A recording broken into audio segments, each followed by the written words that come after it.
Good morning, everybody. It's your buddy Neo Gentrics again. This is Food for Thought. Thoughts if it were you. Today, we're going to go ahead and wrap up contraception. Hopefully, I can get it all into one episode, and I won't have anything left over unspoke of. But we're going to pick up with the last couple of methods. The next four that I'm going to talk about, I'm going to go through them rather quickly, are lifestyle changes. That's the only thing that makes these work, is if you change your lifestyle to match them so that it actually makes them effective.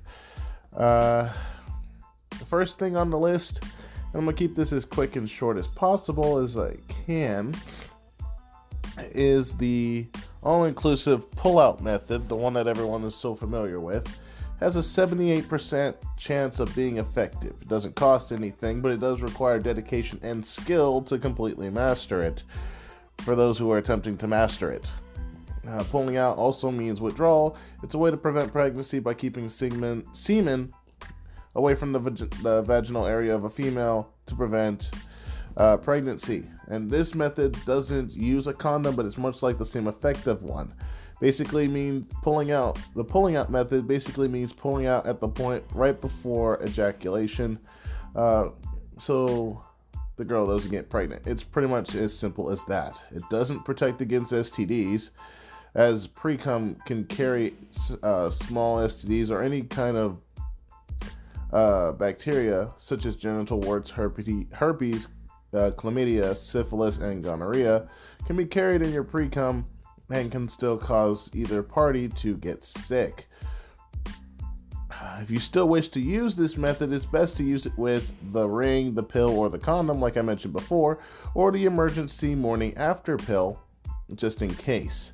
That's pretty much all there is to it. As for its effectiveness, if done correctly, pulling out is a pretty effective way to prevent pregnancy. It's hard to do it right every single time, but it is effective for most of the time. But again, like I said before, it does not prevent STDs, so you're probably better off still just using a condom. Every 4 out of 100 people will get pregnant if done perfectly. If not, you're looking at about 22 out of 100, which is every 1 in 5. So just keep that in mind, okay? As far as its disadvantages are concerned, well, for one, it's hard to pull out in time, and sometimes you get caught up in the moment and forget.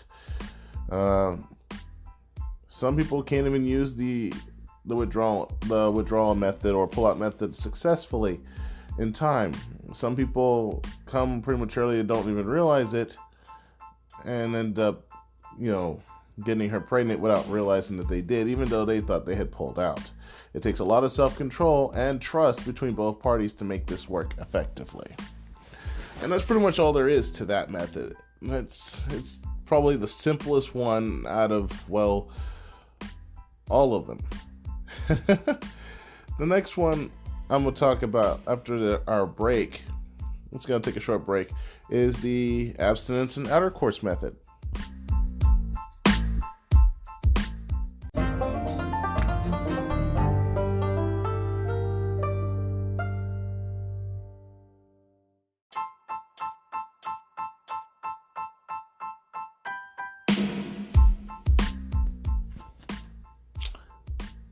And we're back.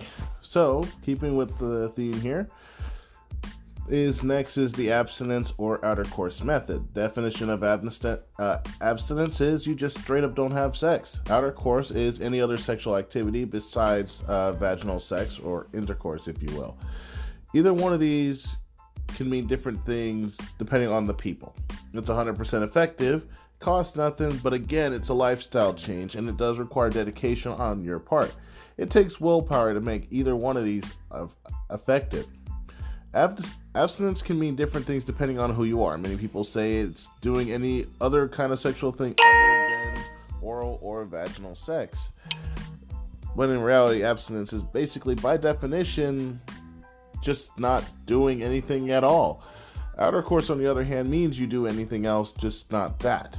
People sometimes use abstinence to prevent pregnancies on days they're fertile, like your period as such, to keep you from, getting I forgot what I was about to say. Keep you from getting pregnant. There we go. Outercourse, on the other hand, means doing anything that keeps the sperm away from the egg. So there's no vaginal sex whatsoever at all, but you can still do oral or anal sex, or even in some cases masturbation or dry humping for those who are into that type of thing. Talk about your fantasies, kissing, massaging, so on and so forth. That's basically all that is. It's 100% effective simply because it's a lifestyle style change, and it doesn't require any insertion of any kind. It's rare that anything does happen by accident. Sperm can swim up into the vagina and the fertile area, allowing cum to basically get to the vulva accidentally. So, bottom line, don't try to do anything stupid while you're swimming or taking a bath, if you guys take a bath together for whatever reason, because you could still get her pregnant even after you spend all that time trying not to, without doing anything at all.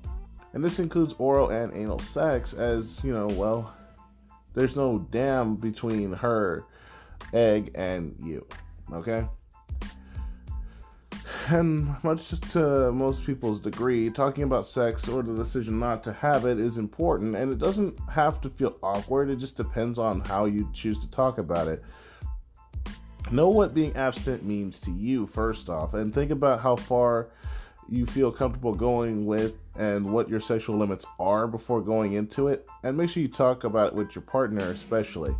Talk about things before you try to get touchy-feely, if you will, and be straightforward. And if you can't do that, at least be confident, okay? Talking, listening, sharing, being honest with each other, respecting each other's thoughts and feelings, and hanging out with each other, getting to know your partner well, can help this work more effectively between the two. And make sure you put it on paper. That way it's at least easy to understand. What's on the paper, it may be easier for some people to write it than to just do it, okay? There's many different benefits and disadvantages as well. As far as a lot of benefits there are, you get to wait until you're ready to actually do it. Wait till you find the right partner. Focus on school, jobs, get over a breakup, the death of a partner or family member, or get over a sickness, infection, or medical issue. Outercourse can do the same thing as well. Not to mention it also prevents STDs, and you won't really need any birth control at all. There are some disadvantages though. While abstinence and outercourse are super effective ways to prevent pregnancy and STDs, avoiding sex can be hard for some people. If you plan to be abstinent but end up having sex anyway, pregnancy can happen even if you don't use birth control. So people will still have some kind of sexual contact with some kind of other person at some point in their life, or they may end up being around a lot of people who pressure them to do it, which makes this kind of hard to do. But if you surround yourself with people who help you and support you, it makes this be more advantageous, and it works out very, very well. It's a simple thing to cover. It's not a whole lot of information on it, to be honest, because it's pretty much straightforward as to what it is.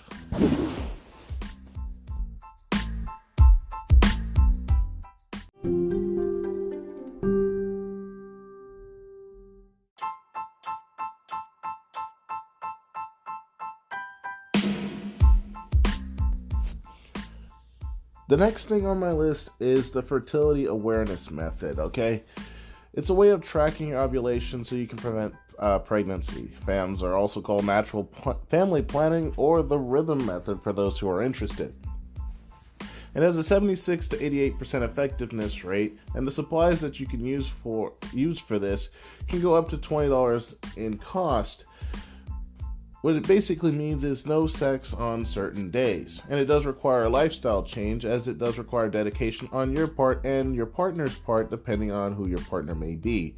Having a fertility awareness means that you track your menstrual cycle, so you know when your ovaries release an egg every month. And this is what you call ovulation, which is what I've mentioned before. On these days, you know it's unsafe to even have sex, and if you still choose to, your best bet is to use a condom. There are a few different FAMs that help you track your fertility signs. You can use one or more. It doesn't really matter which one you use. One is the temperature method. You take your temperature in the morning every day before you get out of bed. The other one is the cervical mucus method, where you check your cervical mucus membrane, the vaginal discharge every single day. The other one is the calendar method. You chart your menstrual cycles on a calendar. It's most effective to combine all three of these methods together. That's something called the, what's it called? I'm trying to remember the word. Symptothermal method. There we go. The standard days method is a variation of the calendar method. You track your menstrual cycles for several months to figure out if your cycle has always been on the 26, has always been between 26 and 32 days long. You can't use this method if you're longer or shorter. Once you've established that your cycle is in the right range, you use another form of birth control or just don't have vaginal sex at all on days 8 through 19, which is when you're basically fertile. And like I mentioned before, it is pretty effective, but that means 12 to 24 out of 100 couples who use this method will still end up pregnant whether or not they want to, okay? FAMs are most effective when you work with a nurse, doctor, or counselor who knows the FAM methods well to help you know how to use them correctly. You have the time and discipline to check your fertile signs and chart your cycles every day. And you and your partner don't mind avoiding sex, or at least intercourse, using any other kind of birth control method while you're on your fertile days. Because if you really aren't up for a lifestyle change and you plan to have kids, then, like I said before, avoid all of this. It doesn't really matter. You still need to be safe, though. Okay? Let's see here. As far as knowing whether or not this method works for you, it's better to talk to your doctor or nurse to see which methods work better for you. If you want to use the temperature method, go ahead and go into that real quick. Your body's temperature naturally changes a tiny bit throughout your menstrual cycle. It's lower in the first part of your cycle and then rises when you ovulate. For most people, that's between 96 to 98 degrees Fahrenheit. That's your typical temperature before ovulation, and it goes up during the period between 97 and 99 degrees. So it's not uncommon to be nearly 100 degrees when you get to that point. It's a good way to keep in track of whether or not you're safe to do anything or not. As with the cervical mucus method, it basically, how do I put this?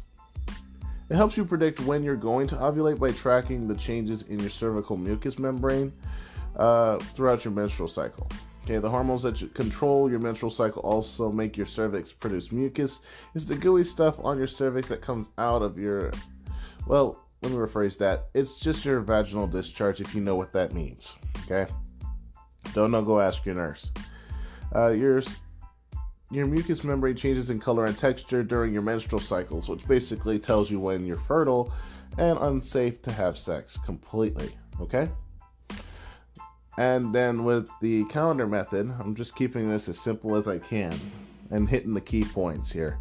The calendar method helps you predict your fertile days by tracking the length of your menstrual cycle over several months. Like I said before, most of those periods are about 6 months in, well, how do I put this? You can track up to at least 6 cycles using this method. After that, you have a set pattern. Okay? Make sure to mark the first day of your period as day 1.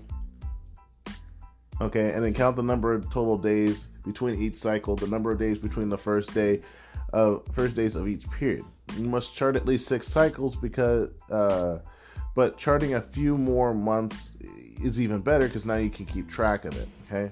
That way you know how often your cycles are and when it's safe for you to have sex so you can avoid getting pregnant, okay?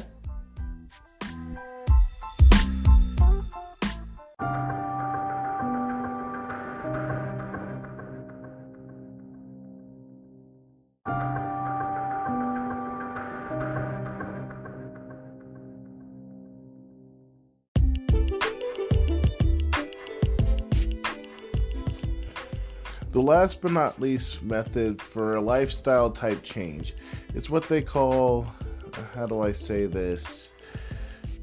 The breastfeeding as birth control method, okay? It has a 98% effectiveness. It costs $0. It does require a dedication on your part. It works up to 6 months after giving birth. This only works for people who have actually given birth, okay? Breastfeeding moms have many safe and effective birth control methods to choose from. And yes, if you're breastfeeding, you can safely use hormonal methods as well. They won't hurt you or your baby. You can start using the shot, the implants, Skyla, Mirena IUDs, some types of birth control pills called mini pills right after giving birth. You may be able to even use the implant or IUDs in the hospitals or at your postpartum checkups.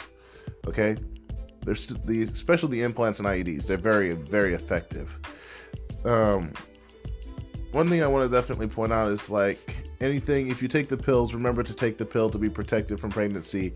There's a set it and forget it birth control, which comes really handy for new moms. It's a type of birth control app that can help you, okay? For the first 3 weeks after giving birth, though, don't use any method that has the hormone estrogen, like the pill, the patch, or the ring. After 3 weeks, you can go back to using these methods just fine, okay? It's just a precautionary thing. I'm pretty sure there's another reason to it, but you would have to speak to your doctor to know whether or not you can or can't do it. You can safely use non-hormonal birth control while breastfeeding. For up to 6 months after your baby is born, you can rely on breastfeeding as birth control if you have not gotten your period yet and are not feeding your baby formula or food. So it works out in your favor. The copper IUD is one of the most effective birth controls out there, as it lasts up to 12 years, but you can get it removed. And it's pretty convenient for those who have just given birth as well. Okay? That's pretty much it with this method. As for its disadvantages, while it can be a great natural birth control method, it also has drawbacks. It doesn't last very long, and you must breastfeed around the clock for it to work. Okay, for breastfeeding to work as natural birth control, you have to breastfeed exclusively. That means nursing every 4 hours during the day and every 6 hours throughout the night, which can be pretty difficult. It means not feeding your baby formula or anything other than just breast milk. Even though breastfeeding is free, using it as birth control has other costs, like time and energy. That's not something that everyone can afford, and being available every 4 hours to nurse can be pretty dang tough. You also need a strong nursing relationship, meaning your baby is really good at, suckling, to use breastfeeding as a birth control method. Some studies have even shown that weak suckling can make this whole method less effective. Using a breast pump won't work for lamb either. You're only protected against pregnancy if your baby is nursing, okay?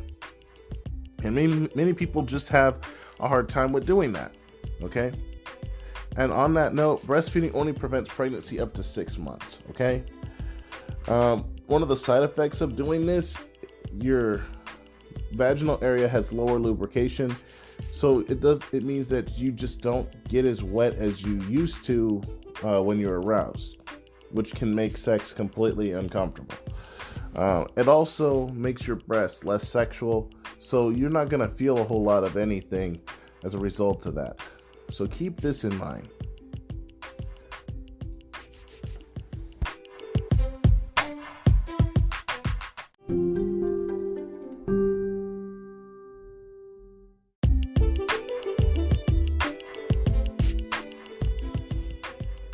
Alright, there's only 2 methods left, and these are permanent changes. Not lifestyle, not temporary, they're permanent.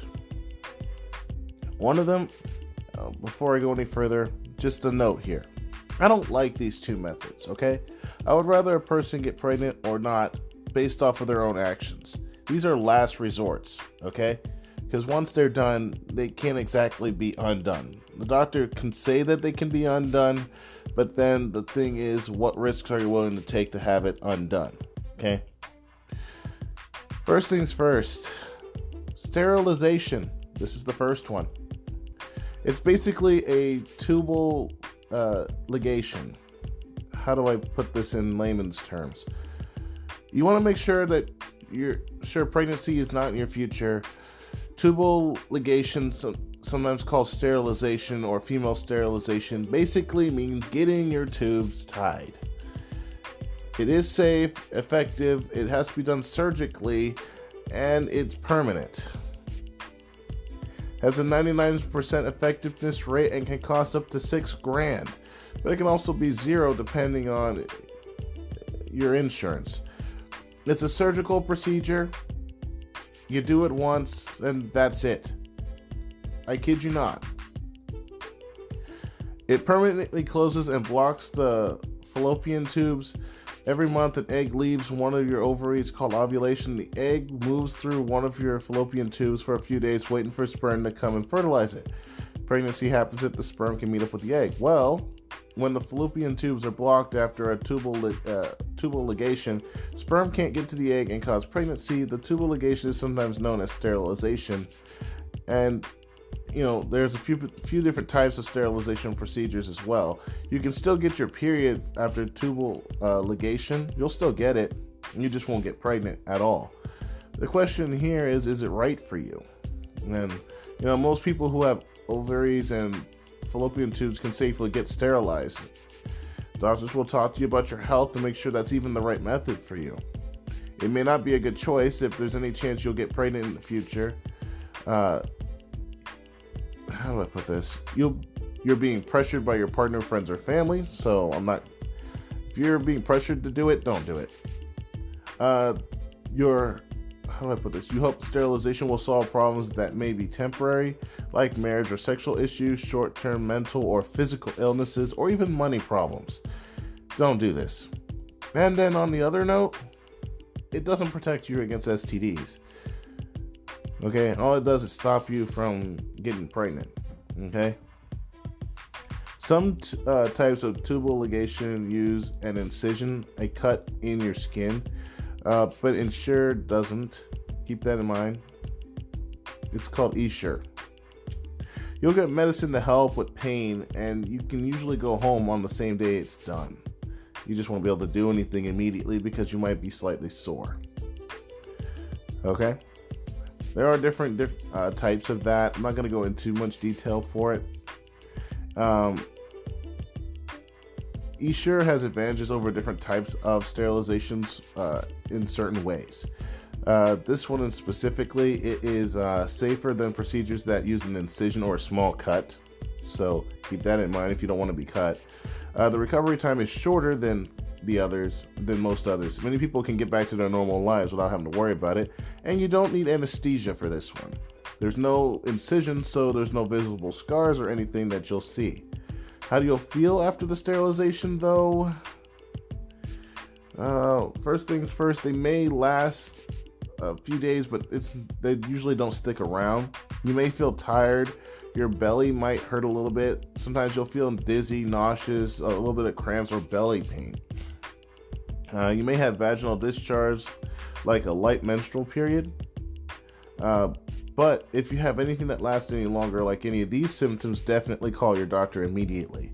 If you bleed a lot from where the incision was done, the cut for your procedure, if you get a rash or a fever, have difficult breathing, have severe continuous pains in the belly area, have unusual discharge or odor from your vaginal area, you need to call your doctor immediately, okay?